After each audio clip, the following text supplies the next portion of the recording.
안내위원과 봉헌위원과 또 주차봉사위원과 많은 사람들이 이렇게 연합하고 하나가 되어서 은혜로운 교회가 되는 것이죠. 우리 교회는 참 은혜로운 교회입니다마는 어느 교회에 젊은 목사님이 목회를 하다가 아주 큰 문제를 만났답니다. 통성 기도회 시간에 교인들끼리 다툼이 일어난 거예요. 보니까 기도 시간의 절반 정도는 일어나서 기도하고 이 절반 정도는 앉아서 기도하는 거예요. 그러면서 서로가 맞은편을 향하여 자기들의 이렇게 하는 것이 교회 전통에 맞다고 서로 비난을 하고 고함을 질러낸 겁니다. 목사님 아무리 말려도 이 양측이 서로 양보가 없는 거예요. 그래서 이 문제로 고민을 하던 이 젊은 목사님이 이 교회를 세울 때에 창립 교인인 99세 된 할아버지를 찾아갔습니다. 양로원에 가서 할아버지, 아니 우리 교회가 지금 기도 문제 때문에 지금 큰일 났습니다. 한쪽에서는 일어나서 기도하는 것이 전통이라 그러고 한쪽에서는 앉아서 기도하는 것이 전통이라고 자꾸 싸우고 있는데 할아버지, 통성기도 시간에 회중들이 일어서는 것이 이 교회 전통입니까? 아닙니다. 그러면 기도 중에 앉아서 기도하는 것이 전통이군요. 그것도 아닙니다. 도대체 그러면 어떤 것이 교회 전통입니까? 그랬더니 이 할아버지 교인이 이렇게 대답하시더랍니다. 우리 교회 전통은 절반은 일어서고 절반은 앉아서 서로 고함을 지르는 것입니다. 교회 전통이 그냥 싸우는 거예요. 서로 비난을 하고. 여러분, 어떻게 교회 전통이 고함을 지르고 싸우는 것이 될 수가 있겠습니까? 그 지하철 두 젊은 친구가 막 그렇게 크게 싸우고 있었더래요.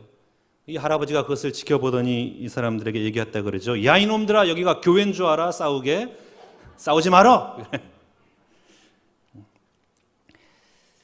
교회라는 것은 하나님의 은혜와 사랑이 충만한 것 아닙니까?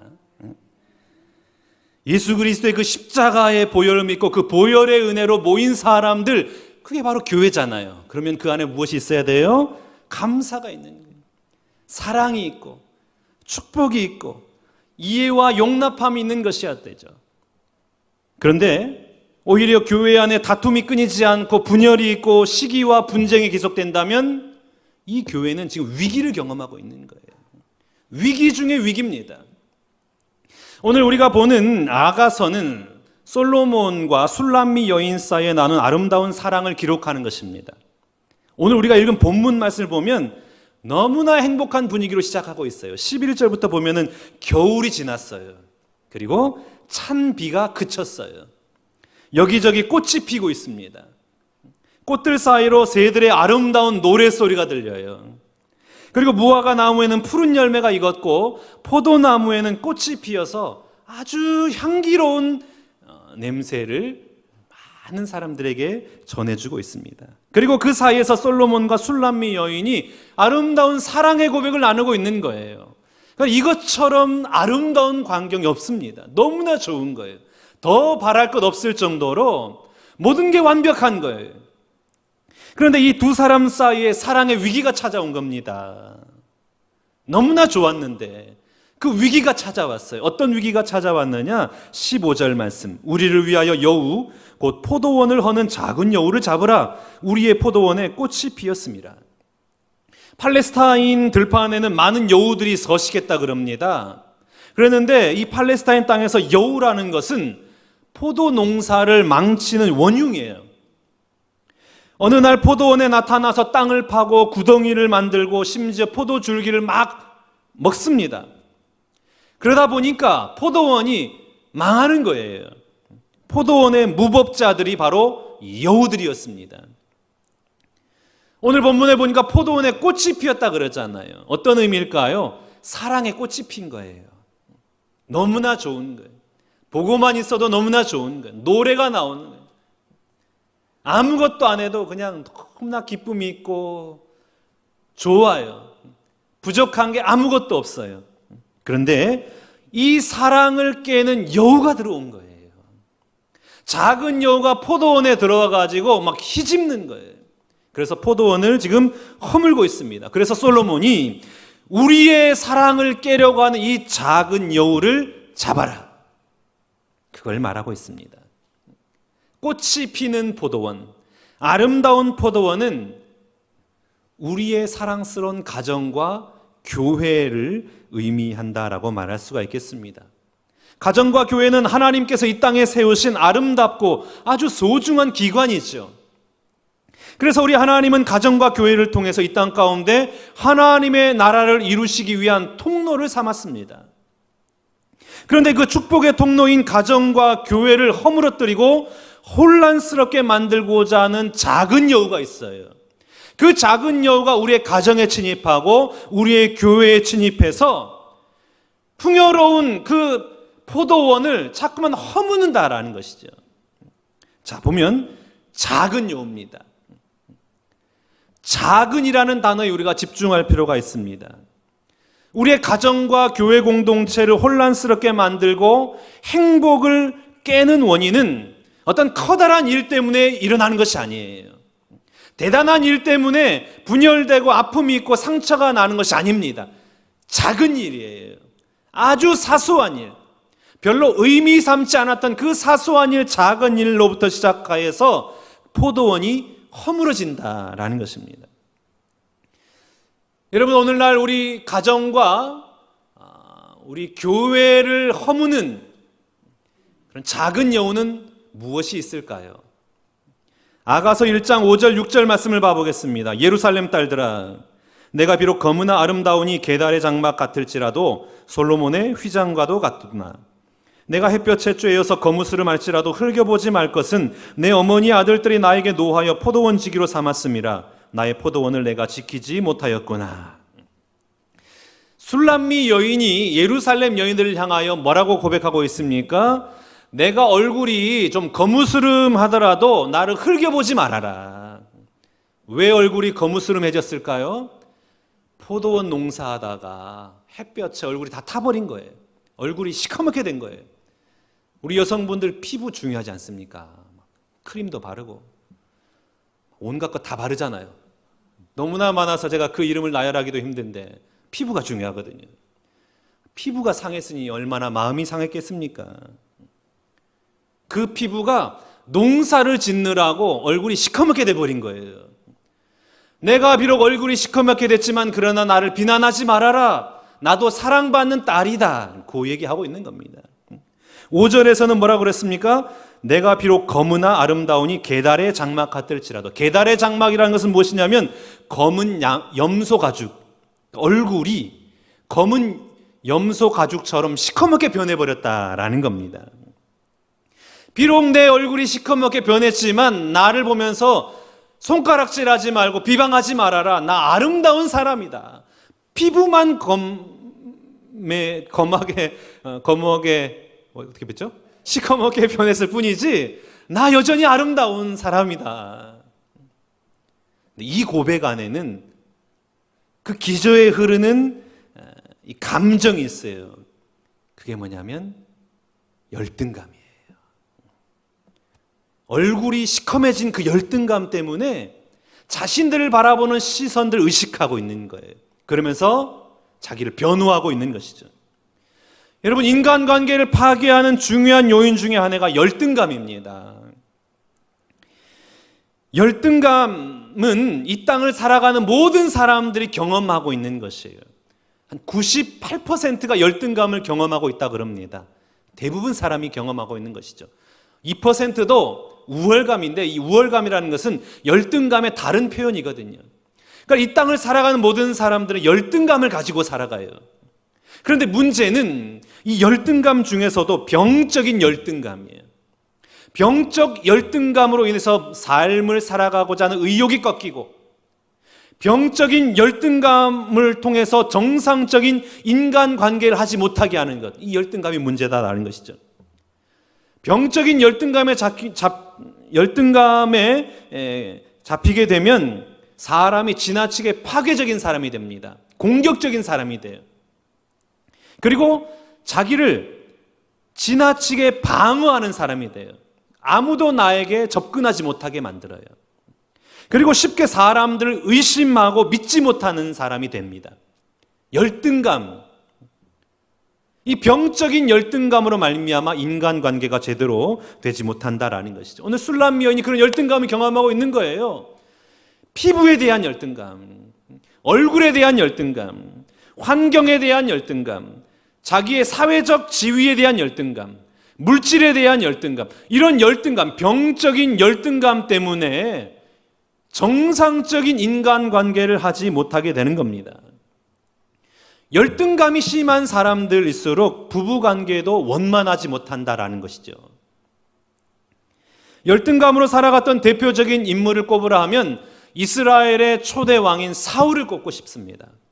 여러분, 사울은 키가 훤칠했어요. 외모도 출중했습니다. 그 얼굴에서 빛이 났다 그랬어요. 한 나라의 왕이 됐습니다. 부족할 것 없는 사람 아닙니까? 마음만 먹으면 이 세상에서 가장 행복한 삶을 살아갈 수 있는 사람이었습니다. 백성들의 추앙도 받았어요. 그런데 이 사울이라는 사람은 열등감이 있었어요. 어떤 열등감이냐? 다윗을 향한 열등감이에요. 자신보다 다윗이 사람들에게 인기가 많다라고 생각하고 열등감이 있었어요. 그래서 본인이 가지고 있는 것, 그것을 누리는 것이 아니라 일평생 시기하고 질투하고 다윗을 죽이려고 그 모든 에너지를 썼다가 왕으로서 누릴 수 있는 행복을 누리지 못하고 결국에는 마지막에 자살하면서 그 인생을 마감하지 않아요. 불행한 인생이 되어버리고 맙니다. 일반적으로 사람들은 내게 있는 것을 보는 게 아니에요. 내가 가지지 못한 다른 사람을 봅니다. 내가 가질 수 없는 것을 가지고 있는 사람, 내가 이룰 수 없는 것을 이룬 사람을 보고 그 사람을 비난해요. 그 사람을 시기해요. 그래서 그 열등감을 극복하려고 노력을 하는 것입니다. 왜 그렇습니까? 자기 자신 역시 하나님이 창조하신 최고의 걸작품이다라는 사실을 모르기 때문에 그래요. 나를 보는 것이 아니라 자꾸만 다른 사람을 보는 거예요. 나에게 주어진 그 하나님의 은혜를, 하나님의 사랑을 보는 것이 아니라 나에게 없는 다른 사람에게만 있는 것을 주목하고 집중하면서 자신에게 있는 열등감을 극복하려고 한다라는 것입니다. 부족한 것, 내게 없는 것, 연약한 것, 그래서 실족하면서 이 땅을 살아가는 겁니다. 심한 열등감으로 살아갔던 사람들 중에 삭개오가 있어요. 키가 작았잖아요. 그러니까 이 삭개오는 열등감이 아주 심했습니다. 이 열등감을 극복하기 위한 방법이 어떤 거였습니까? 세리가 되는 거였어요. 세리가 되고 세리장이 되어서 자신보다 우월하다라고 생각하는 그 사람들을 업신여겼습니다. 과도한 세금을 부과했어요. 그들을 억압했어요. 그러므로 말미암아 자신의 열등감을 극복하려고 했습니다. 그런 삭개오가 예수님을 만나잖아요. 예수님을 만나니까 예수님을 만나는 순간 그 열등감의 상처가 치유가 됩니다. 열등감이 치유가 되니까 더 이상 자신들보다 우월하다고 생각했던 그 사람들을 업신여기거나 공격할 이유가 없어진 거예요. 예수님 앞에서 이런 결단을 합니다. 누가복음 19장 8절 말씀. 삭개오가 서서 주께 여짜오되 주여 보시옵소서 내 소유의 절반을 가난한 자들에게 주겠사오며 만일 누구의 것을 속여 빼앗은 일이 있으면 네 갑절이나 갚겠나이다. 갚아나가는 거예요. 미움과 시기와 질투가 사랑으로 바뀌는 거예요. 회복과 치유가 임하게 된다라는 것입니다. 혹 우리 가운데 열등감으로 살아가는 분이 계십니까? 하나님의 말씀을 붙들고 기도 붙들며 나아갈 수 있기를 원합니다. 십자가의 보혈의 능력을 의지하여서 주님께 더 가까이 나아가고 그 주님의 깊은 사랑을 경험하는 우리 모든 신구한교회 성도님들 되시기 바랍니다. 그리고 나를 있는 그대로 받아주시는 그 놀라운 하나님의 사랑을 경험할 수 있기를 축복합니다. 그리하여 우리의 가정과 우리의 교회를 허무는 작은 여운인 이 열등감을 쫓아내고 아름다운 포도원을 만들어 나아가는 우리 모두가 다 되시기를 주님의 이름으로 축복합니다. 우리의 아름다운 포도원, 풍성한 포도원을 허무는 작은 여운은 열등감입니다. 또 다른 하나는 부정적인 말이에요. 아가서 5장 8절 9절 말씀 봐볼까요? 예루살렘 딸들아 너희에게 내가 부탁한다. 너희가 내 사랑하는 자를 만나거든 내가 사랑함으로 병이 났다고 하려무나 여자들 가운데 어여쁜 자야 너의 사랑하는 자가 남의 사랑하는 자보다 나은 것이 무엇인가? 너의 사랑하는 자가 남의 사랑하는 자보다 나은 것이 무엇이기에 이같이 우리에게 부탁하는가? 이게 무슨 말이냐면 술람미 여인이 사랑 때문에 병난 거예요. 사랑병을 앓고 있는 거예요. 밥도 제대로 못 먹고 잠도 제대로 못 자면서 예루살렘 여인들에게 부탁합니다. 얘들아, 내 사랑하는 사람 때문에 내가 열병이 났는데 내가 너무나 사랑함으로 병이 났다라고 내 사랑하는 사람에게 전해다오. 이 말을 들은 예루살렘 여인들이 그대로 전해주면 되잖아요. 그렇죠? 아, 그래, 내가 네 마음 오해하지 않도록 그 사랑하는 사람에게 전해줄게, 이렇게 얘기하면 되지 않습니까? 그런데 마음이 삐뚤어진 거예요. 도대체 네가 사랑하는 사람이 얼마나 사랑스럽기래, 얼마나 대단하게 우리 보고 너의 사랑을 말해달라고 부탁을 하는 것이냐. 그렇게 사랑하면 네가 직접 가서 전해주든지 하지 왜 우리에게 부탁하는 이유가 무엇이냐. 마음이 꼬인 거예요. 남 잘 되는 꼴을 못 보잖아요. 사촌이 땅을 사면 배가 아프다는 말처럼 우리는 참 남 잘 되는 꼴 못 봐요. 지인이 잘 되면 함께 즐거워하고 함께 기뻐하고 함께 잔치를 열고 이래야 되는데 그게 아니라 말꼬리 잡고 흔들고 그 앞길을 막아서고 잘 되는 걸 못 보는 거예요. 여러분, 우리의 가정과 교회의 포도원의 평화와 행복을 위협하는 작은 여우는 뭐냐? 우리의 부정적인 말이에요. 그러기에 성경에서는 우리에게 혀를 조심해라 라고 수없이 경고를 합니다. 우리 입에서 나오는 말이 별것 아닌 것 같지만 한마디 말로 인해서 가정과 교회의 평화를 깨뜨릴 수 있기 때문에 혀 조심해라, 말 조심해라. 잠언 18장 21절 말씀 봐볼까요? 죽고 사는 것이 혀의 힘에 달렸나니 혀를 쓰기 좋아하는 자는 혀의 열매를 먹으리라. 혀 조심하래요. 죽고 사는 것이 혀에 달려있다라는 것입니다. 그래서 미국의 로버트 슐러 목사님 같은 경우는 그의 대문 앞에 이런 글귀를 써놨대요. 이 문 안에 들어오는 자는 모두 긍정적인 말을 사용하시오. 이 말을 하기 싫거든 입이나 다물고 계시오. 우리 집에서는 긍정적인 말만 하세요. 부정적인 말 하려면 차라리 입 닫으세요. 우리의 교회 생활, 직장 생활, 가정 생활에 있어서 성공과 행복의 모든 문제는 언어의 열매예요. 언어의 열매를 맺고 산다라는 사실을 여러분 기억하시기 바랍니다.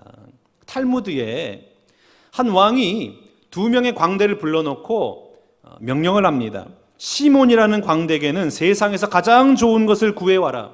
요한이라고 하는 광대에게는 세상에서 가장 나쁜 것을 구해와라. 며칠이 지난 후에 2 광대가 돌아와서 이 상자를 왕에게 드립니다. 그래서 요한의 상자를 풀었더니, 시몬의 상자를 풀었더니 혀가 나온 거예요. 아, 이 세상에 가장 좋은 것이, 소중한 것이 혀구나. 그 요한의 상자를 열었더니 그 역시 혀가 나타나는 거예요.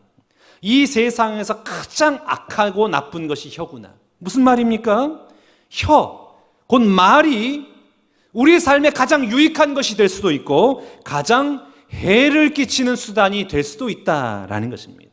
그리고 한번 생각해 보세요. 우리 가정에서 부부 사이에, 부모와 자녀 사이에 그 관계를 깨고 흔들어 놓는 대부분의 원인이 어디에서부터 시작합니까? 우리 입에서 나오는 원망과 불신의 말이에요. 분노의 말에서부터 시작하는 거예요. 그 불신과 분노의 말 때문에 부부가 틀어지고 부모와 자녀 사이가 틀어지는 거예요. 부모의 거친 말과 독설이 자녀들 마음에 비수를 꽂고 그 상처를 주게 된다라는 것이죠. 교회마다 분란이 일어나고 평화가 깨지고 불행해지는 이유는 어디에 있습니까? 큰 사업을 하다가 잘못돼서 그렇게 된 것입니까? 아니에요. 대부분은 한마디 말 때문에 그렇습니다. 칭찬과 격려의 말이 아니라 비난과 모함과 미움의 말 때문에 교회가 무너지는 거예요. 교회가 분열되는 것입니다. 그러므로 칭찬과 격려의 말은 하나님이 좋아하신 언어라면 불평과 부정적인 말은 마귀가 좋아하는 언어예요. 여러분, 마귀는 곳곳에 의심과 부정의 언어를 우리 가운데 슬며시 뿌려놓았습니다. 그래서 원망과 불평이 잡초처럼 자라나도록 우리 가운데 조용히 들어와서 그 씨앗을 다 뿌려놓은 거예요.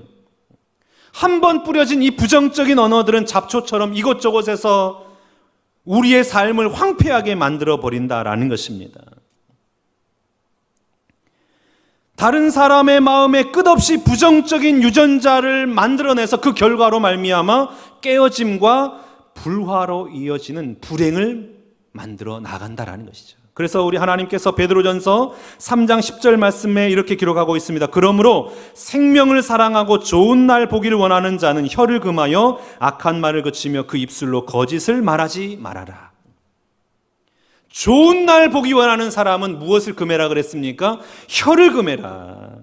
악한 말을 금해라. 거짓말을 금해라. 그리고 선한 말, 살리는 말, 격려하는 말, 화평하는 말을 사용해라 라고 말을 하고 있습니다. 여러분이 정말 좋은 날을 누리기를 원하신다면 여러분이 사용하는 언어부터 바꾸세요.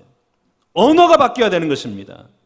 오늘 내가 사용하고 있는 말이 얼마나 살리는 말인지, 격려하는 말인지, 아니면 상대방을 무시하고 죽이는 말인지 한번 되돌아보시기 바라요. 그리고 하나님 앞에 기도하세요. 하나님, 내 혀를 제어할 수 있는 믿음과 능력을, 은혜를 허락하여 주옵소서. 이 아침에 말 한마디라는 짧은 시를 소개하고자 합니다. 부주의한 말 한마디가 싸움의 불씨가 되고 잔인한 말 한마디가 삶을 파괴한다. 쓰디쓴 말 한마디가 증오의 씨를 뿌리고 무례한 말 한마디가 사랑의 불을 끈다. 그러나 은혜로운 말 한마디가 하루를 빛나게 하고 부드러운 말은 앞길을 환하게 하며 기쁨에 넘친 한마디가 즐거운 이웃을 만든다. 격려하는 짧은 말이 한 인생을 행복하게 할 수 있고 사랑의 음성이 천국을 만들며 때에 맞는 말 한마디가 긴장을 풀어주고 사랑의 말 한마디가 축복을 준다. 이처럼 좋은 말은 약보다 낫다.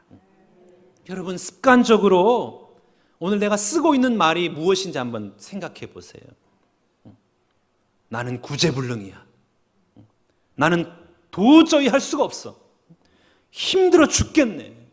산다는 게 뭔지 모르겠네. 차라리 이럴 바에야 죽는 게 낫겠다. 내 신세는 왜 항상 이 모양 이 꼴인지 모르겠네. 이런 부정적인 언어가 여러분들의 입가 속에서 머물고 있더라면 여러분 아무것도 할 수 없는 거예요. 우리가 할 수 없다, 할 수 없다, 하면 안 된다, 아무것도 못한다라고 말을 하면 그 어떤 것도 할 수 없는 거예요. 그러나 내게 능력 주시는 자 안에서 내가 모든 것을 할 수 있느니라 믿음으로 선포하고 믿음으로 고백하고 도전하면 오늘도 살아 역사하시는 그 하나님이 우리 모든 삶의 현장 가운데 임재하셔서 감당할 수 없는 은혜와 하늘의 기적을 베풀어 주실 줄로 믿습니다. 사랑하는 신관계 성도 여러분, 오늘 여러분의 포도원을 허물고 있는 작은 여우는 무엇인가요? 사탄은, 마귀는 교회가 부흥되고 성장하고 은혜롭고 평화로운 것을 싫어합니다. 그래서 교회를 파괴하려고 합니다. 우리의 가정이 화목하고 사랑이 넘쳐나고 웃음이 그치지 않는 가정이 되길 원하지 않아요. 그래서 작은 여우들 끊임없이 우리 가정에, 우리 교회에 보내는 것입니다. 우리 가정 안에, 우리 교회 안에, 내 심령 안에 들어와 있는 작은 여우가 있다라면 그 열등감을 던져버리고 부정적인 말을 던져버리고 하나님의 은혜 가득한 아름다운 포도원을 만들어 나아갈 수 있기를 축복합니다. 그리하여 우리 교회와 우리 가정과 여러분의 심령들마다 늘 감동이 있고 감사가 있고 기쁨이 충만한 행복한 장소가 될 수 있기를, 그런 장소로 만들어 나아가는 여러분 되시기를 주님의 이름으로 축원합니다.